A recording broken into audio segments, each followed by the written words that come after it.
Hello everyone! Welcome again sa atuang luto series. So karon mag-adobo ta og manok, adobo nga naay sabaw, adobaw. Pero bitaw atoa lang nang iunag lunod itong mga lamas diha luya, garlic and onion og nabutang lang tag sili para naikik. Nya sa atoang chicken wala nay marinate, diretso na natog luto.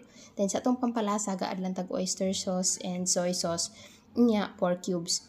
Di ba chicken sa unya pork cubes ang pampalasa? Bitaw, okay na naoy. Then, ang adlan tagamay nga sugar kay hinamis bayata. And huwaton lang na nato siya magamay ang iyahang sabaw sa tamag-ad og tubig para ang lasa gid bitaw manuot gid siya. And diha pabukal na ta sa ato ang chicken hantod maluto siya og malata. Then ukay-ukay lang na nato hangtod mo gamay na gid ang iyang sabaw.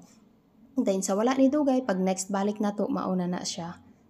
And ready to serve na dayon na ang ato ang chicken diha kay gutom na baya pod.